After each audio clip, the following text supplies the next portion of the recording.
The Isabella Stewart Gardner Museum was constructed under the guidance of art collector Isabella Stewart Gardner to house her personal art collection.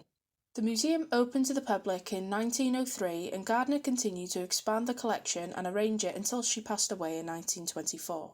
She left the museum with a $3.6 million endowment, and her will stipulated that the arrangement of her artwork should not be altered and that no items were to be sold from or purchased into the collection. By the 1980s, the museum was running low on funds. The financial strain left the museum in poor condition. It lacked a climate control system and an insurance policy and was in need of basic building maintenance. After the FBI uncovered a plot by Boston criminals to rob the museum in 1982, the museum allocated funds to improve security. Among these improvements were 60 infrared motion detectors and a closed-circuit television system consisting of 4 cameras placed around the building's perimeter. No cameras had been installed inside the museum as its board of trustees considered the cost prohibitive, but additional security guards were hired. Despite these security improvements, the only manner in which guards could summon police to the museum was by pressing a button at the security desk. Other area museums had fail-safe systems that required night watchmen to place hourly phone calls with the police to indicate that conditions were normal. An independent consultant reviewed the museum's security operations in 1988 and determined that they were on par with most other museums but not recommended improvements. The security director at the Museum of Fine Arts in Boston also suggested security upgrades to the museum. Because of the museum's financial strain and Gardner's directive forbidding major renovations, the Board of Trustees did not approve the security enhancements. The board also denied a request from the security director for higher guard salaries in a bid to attract more qualified applicants. The museum guards were paid slightly higher than minimum wage, and the museum's security flaws were an open secret among the guards. The robbery occurred in the early hours of Sunday, the 18th of March 1990. The thieves were first witnessed at around 12:30 a.m. by several St. Patrick's Day revellers leaving a party near the museum. The 2 men were disguised as police officers and parked in a hatchback on Palace Road, about 100 feet from the side entrance. The witnesses believed them to be policemen. The museum guards on duty that night were Rick Abath, aged 23, and Randy Headstand, aged 25. Abath was a regular night watchman, but the 18th of March was Headstand's first time on a night shift. The museum security policy required that one guard would patrol the galleries with a flashlight and walkie-talkie while the other would sit at the security desk. When Abath took first patrol, fire alarms sounded in several rooms, but he could not locate any fire or smoke. He returned to the security room where the fire alarm control panel indicated smoke in multiple rooms. He assumed that some type of malfunction had occurred and disabled the panel before returning to patrol. Before completing his rounds, Abath stopped at the side entrance of the museum, briefly opening the side door and shutting it again without informing Headstand. Abath returned to the security desk around 1 a.m. and Headstand assumed patrol duties. At 1:20 a.m. the thieves drove to the side entrance, parked and walked to the side door. They rang the buzzer which connected them to Abath through an intercom. They explained to Abath that they were police investigating a disturbance and that they must be admitted. Abath could see them on the closed-circuit television wearing what appeared to be police uniforms. He was not aware of any disturbance but surmised that a St. Patrick's Day reveller may have climbed over the fence, causing someone to report it to the police. Abath admitted the men in at 1:24 a.m. The thieves first entered a locked foyer that separated the side door from the museum. Abath radioed Headstand to return to the security desk. Abath noticed around this time that the taller man's moustache appeared to be fake. The shorter man told Abath that he looked familiar and that they may have a warrant for his arrest, demanding that Abath emerge from behind the desk to provide identification. Abath complied, leaving the desk that contained the museum's only panic button to alert police. The shorter man forced Abath against the wall, spread his legs and handcuffed him. Headstand walked into the room at this time and the taller man turned him towards the wall and handcuffed him. With both guards handcuffed, the thieves revealed their true intentions to rob the museum and asked the guards not to cause any problems. The thieves wrapped duct tape around the heads and eyes of the guards. Without asking for directions, they led the guards into the basement, where the guards were handcuffed to a steam pipe and workbench. The thieves examined the guards' wallets and threatened that they knew where the guards lived and told them that if they did not inform the authorities, they would receive a reward in about a year. It took the thieves less than 15 minutes to subdue the guards, which they completed at about 1:35 a.m. The thieves' movements through the museum were recorded on infrared motion detectors. Steps in the first room they entered, the Dutch room on the second floor, were not recorded until 1:48 a.m. This was 13 minutes after they had finished subduing the guards, perhaps waiting to ensure that police had not been alerted. As the thieves approached the paintings in the Dutch room, a sensor sounded that was intended to alert when patrons moved too close to the artwork, and the thieves smashed the device. They moved the Storm of the Sea of Galley and A Lady and a Gentleman in Black from the wall and threw them on the marble floor, shattering their glass frames. Using a blade, they cut the canvases out of their stretchers. They also removed a large Rembrandt self-portrait oil painting from the wall but left it leaning against the cabinet. Investigators believe that the thieves may have considered it too large to transport, potentially because it was painted on wood and not canvas like the others. The thieves instead took a small postage stamp-sized self-portrait etching by Rembrandt on display beneath the larger portrait. On the right side of the room, they removed Landscape with Obelisk and The Concert from their frames. The final piece taken from the room was an ancient Chinese gu. At 1:51 a.m, while one thief continued working in the Dutch room, the other entered a narrow hallway dubbed the Short Gallery on the other end of the second floor. They then began removing screws from a frame displaying a Napoleonic flag, likely in an effort to steal the flag. They appeared to have abandoned the effort, as some of the screws were not removed, and they ultimately took only the exposed eagle finial atop the flagpole. They also took 5 Degas sketches from the room. The last work stolen was a chaise Tortoni from the Blue Room on the first floor. The museum's motion detectors did not detect any motion within the Blue Room during the thieves' time in the building. The only footsteps detected in the room that night were Abbot's during the 2 times when he passed through the gallery on his earlier patrol. As they prepared to leave, the thieves checked the guards again and asked if they were comfortable. The thieves then moved to the security director's office, where they took the video cassettes that contained evidence of their entrance from the closed-circuit cameras, as well as the data printouts from the motion detecting equipment.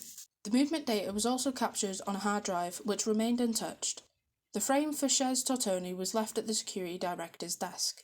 The thieves then began to remove the artwork from the museum. The side entrance doors were opened at 2:40 a.m. and again for the last time at 2:45 a.m. The robbery lasted 81 minutes. The next guard shift arrived later in the morning and realised that something was amiss when they could not establish contact with anyone inside for admittance. They called the security director, who entered the building with his keys and found nobody at the watch desk before calling the police. The police searched the building and found the guards still bound in the basement. The FBI took immediate control of the case on the grounds that the artwork could likely cross state lines. Investigators have called the case unique for its lack of strong physical evidence. It is unknown if the thieves left DNA evidence. Although fingerprints and footprints were found at the scene, it could not be concluded whether they were from the thieves or from museum employees. The FBI has performed DNA analysis in the years following the theft as advancements in the field have grown. Some of the evidence has been lost among the agency's files. The guards and witnesses in the street described one thief as being about 5'9" to 5'10" in his late 30s with a medium build. The other as being 6 foot to 6'1" in his early 30s with a heavier build. Security guard Richard Edward Abbott was investigated at an early stage because of his suspicious behaviour on the night of the theft. While on patrol, Abbott briefly opened and closed the side door, a move that some believe could have been a signal to the thieves parked outside. Abbott told authorities that he opened and closed the door routinely to ensure that it was locked. One of Abbott's colleagues told journalists that if Abbott had opened the door routinely as he maintained, supervisors would have noticed him doing so from their computer printouts and stopped the behaviour. Suspicion has surrounded the museum's motion detectors, which did not detect any movement in the Blue Room during the time the thieves were in the museum. The only footsteps in the room that night were Abbott's during a security patrol. A security consultant reviewed the motion detector equipment several weeks after the theft and determined that they were operating correctly. In 2015, the FBI released security video from the museum on the night before the theft showing Abbott admitting an unidentified man into the museum to converse at the security desk. Abbott told investigators that he could not recall the incident or recognise the man, and the FBI requested the public's assistance. Several former museum guards came forward and identified the stranger as the museum's deputy security chief. Abbott, who passed away in 2024 at the age of 57, maintained his innocence throughout his life. The FBI agent overseeing the case in its early years concluded that the guards were too incompetent and foolish to have committed the crime. In 1994, the museum director, Anne Hawley, received an anonymous letter from someone who claimed to be attempting to negotiate a return of the artwork. The writer claimed that they were a third-party negotiator and did not know the identity of the thieves. They explained that the artwork was stolen to reduce a prison sentence, but as the opportunity had passed, there was no longer a motive to keep the artwork and they wanted to negotiate a return. The writer explained that the artwork was being held in a non-common law country under climate-controlled conditions. They wanted immunity for themselves and all others involved, and $2.6 million for the return of the artwork, which would be sent to an offshore bank account at the same time the art was handed over. If the museum was interested in negotiating, they should print a coded message in the Boston Globe. To establish credence, the writer conveyed information only known by museum and FBI at the time. Hawley felt this was a strong lead. She contacted the FBI, who then contracted the Globe. The coded message was printed on the 1st of May 1994 edition of the Boston Globe. Hawley received a second letter a few days later in which the writer acknowledged the museum was interested in negotiating, but that they had become fearful of what they perceived was a massive investigation by federal and state authorities to determine their identity. The writer explained that they needed time to evaluate their options, but Hawley never heard from the writer again. Brian McDevitt was a con man from Boston who tried to rob the Hyde Collection in Glens Falls, New York in 1981. He dressed up as a FedEx driver, carried handcuffs and duct tape, and planned to steal a Rembrandt. He was also known as a flag aficionado and fixed the description of the larger robber except for his thinning red hair. These parallels to the Gardner case fascinated the FBI, so they interviewed him in late 1990. McDevitt denied any involvement and refused to take a polygraph test. The FBI ran his fingerprints, which did not match any of those at the crime scene. McDevitt later moved to California and made his way into television and film writing. He passed away in 2004. The FBI announced significant progress in the investigation in March 2013. They reported with a high degree of confidence that they identified the thieves, which they believed were members of a criminal organisation based in the Mid-Atlantic and New England. They also felt, with the same confidence, that the artwork was transported to Connecticut and Philadelphia in the years following the theft, with an attempted sale in Philadelphia in 2002. Their knowledge of what happened after this is limited, and they requested the public's help to locate and return the artwork. In 2015, the FBI stated both thieves were deceased. Though the FBI did not publicly identify any individual, sources familiar with the investigation said they were associated with a gang from Dorchester. The gang was loyal to Boston Mafia boss Frank Salem and ran their operations out of an automobile repair shop run by criminal Carmelo Merlino. Merlino's associates may have gained knowledge of the museum's weaknesses after gangster Louis Royce cased it in early 1981. He devised plans with an associate to light up smoke bombs and rush the galleries amidst the confusion.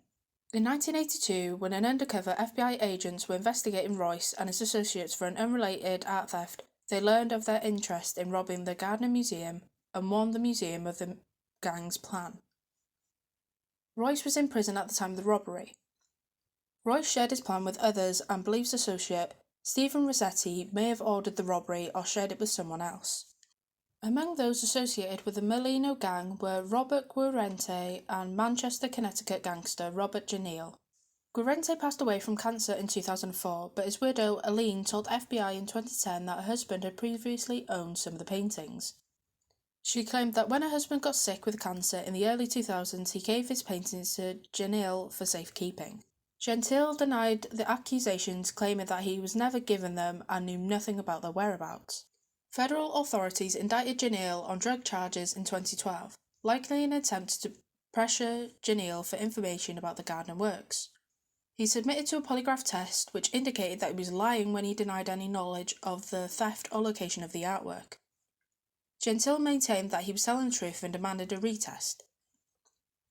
During the retest, he said Aline had once shown him a missing Rembrandt self-portrait which the polygraph machine indicated that he was telling the truth. Gentile's lawyer felt that the veracity of Gentile's claims were being affected by the large presence of federal agents and requested a smaller meeting in hopes that it would get Gentile to speak honestly. In the more intimate meeting, Gentile maintained that he did not have any information. A few days later, the FBI stormed Gentile's house in Manchester with a search warrant. The FBI found a secret ditch beneath a false door in the backyard shed, but found it empty. Gentile's son explained that the ditch flooded a few years prior and that his father was upset about whatever was stored there. In the basement, they found a copy of the Boston Herald from March 1990 reporting the theft, along with a piece of paper indicating what each price might sell on the black market. Beyond this, no conclusive evidence was found to indicate that he'd ever had the paintings. Gentile went to prison for 30 months on drug charges. If he knew the information about the theft, at no point did he opt to share it, which would have reduced his sentence or freed him from prison. After getting out of prison, he spoke with an investigative reporter, Stephen Kurjan, claiming that he was framed by the FBI. He also explained how the imprisonment was detrimental to his finances and personal life. He also explained that the list found in the basement was written up by a criminal trying to broker the return of the works from Guerente and was talking to Gentile as an intermediary.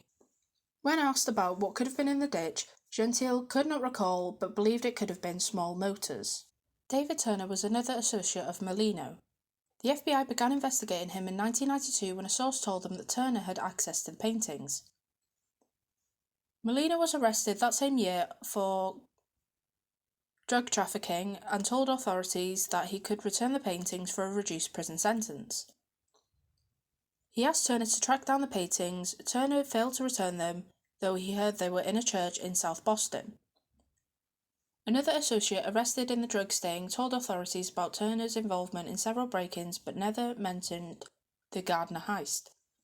Based on conversations with Molino after his release from prison in mid-1990s, authorities gathered that Molino never had direct access to the paintings but could possibly broker for their return. Despite his claims for innocence, the FBI believes that he may have been one of the thieves.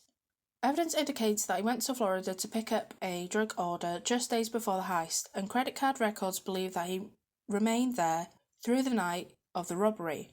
But investigators believe that this may have been Turner's attempt at creating an alibi. The FBI thinks that the other thief was his friend and Molino associate, George Rasfielder. He passed away in July 1991. No clues were found in his apartment or the homes of friends and relatives, but his siblings recall a similar painting to Chez Tortini in his bedroom. Investigators believe that he looks similar to the summer man in the police sketches. In 1999, the FBI arrested Turner, Molino, Rossetti, and others in a sting operation the day they planned to rob a Loomis Fargo vault. When the FBI brought Turner in for questioning, they told him that they had information that he participated in the Gardner robbery, and that if he returned the paintings, they would let him go. He told authorities that he did not know who stole the paintings, nor where they could be hidden. In his 2001 trial, he claimed entrapment that the FBI let the Loomis Fargo plot proceed so they could pressure him for information about the Gardner paintings. The jury found him guilty and he was sent to prison. Turner knew Gentile through Guerente. In 2010, he wrote a letter to Gentile asking if he could call Turner's former girlfriend to assist in recovering the Gardner paintings. In cooperation with the FBI, Gentile spoke with Turner's girlfriend and she told him that Turner wanted him to speak with two of his ex-convict friends in Boston. The FBI wanted Gentile to meet the men and send the FBI undercover agent with him, but Gentile did not want to cooperate further. Turner was freed in November 2019, 1 month after Rossetti. Molino passed away in prison in 2005. Criminal Bobby Donati was murdered in 1991 in the midst of a gang war within the Patricia crime family. His involvement in the Gardner theft was suspected after a notorious New England art thief, Miles J. Connor Jr., spoke with authorities. Connor was in jail at the time of the heist, but believed Donati and criminal David Horton were the masterminds. Connor had worked with Donati in the past at heist and claimed the two cased the Gardner Museum where Donati took interest. Connor also claimed that Horton visited him in jail after the heist and said that he and Donati organised it and that they were going to use the paintings to get Connor out of jail. If this is true, they likely borrowed the idea from Connor as he returned to reduce sentences in the past. Even though Donati's and Horton's appearances did not fit the witnesses' descriptions, Connor suggests that they probably hired lower-level gangsters to carry out the robbery. Like Donati, Horton also passed away within 2 years of the robbery, though from an illness rather than murder. Connor told investigators that he could assist in the returning of the Gardner works in exchange for the museum's posted reward and his freedom. When investigators did not give in to Connor's demands because of a lack of evidence, he suggested that they speak with criminal and antiques dealer William P. Youngsworth. Acting on Connor's lead, the FBI opened a case on Youngsworth and conducted raids on his home and antique store properties in the 1990s. The raids caught the attention of journalist Tom Mashberg, who began talking with Youngsworth in 1997 about the theft. One night in August 1997, Youngsworth called Mashberg and told him that he had proof that he could return the Gardner paintings under the right conditions. That night, Youngsworth picked up Mashberg from the Boston Herald offices and drove him to a warehouse in Red Hook, Brooklyn. Youngsworth led him inside a storage unit with several large cylinder tubes. He removed one painting from its tube, unfurled it, and showed it to Mashberg under flashlight. It appeared to Mashberg to be the Storm of the Sea of Galilee. He noticed cracking along the canvas, and the edges were cut in a manner consistent with the museum's reports. And he noted Rembrandt's signature on the ship's rudder. Mashberg wrote of his experience in the Boston Herald, leaving out details to hide Youngsworth's identity and the painting's location. He reported that his informant told him the robbery was pulled off by 5 men identified too. Donati was one of the robbers, and Horton was responsible for moving the art to a safe house. The FBI discovered the location of the warehouse several months later and raided it, finding nothing. The veracity of Youngsworth's claims and the authenticity of the painting shown to Mashberg is disputed. Youngsworth supplied paint chips to Mashberg, and federal authorities reported that they were indeed from Rembrandt's era but did not match oils used for the Storm on the Sea of the Galilee. The way Mashberg described the painting as being unfurled has also been scrutinised, as the stolen painting was covered with a heavy varnish that could not roll easily. Federal authorities and the museum began working with Youngsworth after Mashberg's story was published, but Youngsworth made negotiations difficult. He would not work with authorities unless his demands could be met, which included full immunity and Connor's release from jail. The authorities were sceptical of Youngsworth's veracity and only offered partial immunity. The United States Attorney overseeing the case eventually ceased talks with Youngsworth unless he could provide more reliable evidence that he had access to the Gardner works. Youngsworth again provided a vial of paint chips, purportedly from the Storm on the Sea of Galilee, and 25 colour photographs of the painting and a lady and gentleman in black. A joint statement from the museum and federal investigators announced that the chips were not from the stolen Rembrandts, though they did test as being from the 17th century paintings that could potentially be from the concert. In 2014, investigative reporter Stephen Kurjan wrote to gangster Vincent Ferreira, Donati's superior during the gang war, inquiring that he had information about the Gardner theft. He received a call back from an associate of Ferreira who explained that the FBI was wrong in suspecting the Molinos gang involvement and claimed that Donati organised the robbery. The caller explained that Donati visited Ferreira in jail about 3 months before the theft, after the latter was charged with murder, and told Ferreira that he was going to do something to get him out of jail. 3 months later, Ferreira heard news about the Gardner theft, after which Donati visited him again and confirmed to Ferreira that he was involved in the robbery. He claimed to have buried the artwork and would start a negotiation for his release once the investigation cooled down. The negotiations never occurred because Donati was murdered. Kurjan believes Donati was motivated to free Ferreira from prison because Ferreira could protect him in a gang war. A friend of Guarente also corroborated that Donati organised the robbery and that Donati gave paintings to Guarente when he became concerned of his own safety. Donati was close friends with Guarente. The two were seen at a social club in Revere shortly before the robbery with a bag of police uniforms.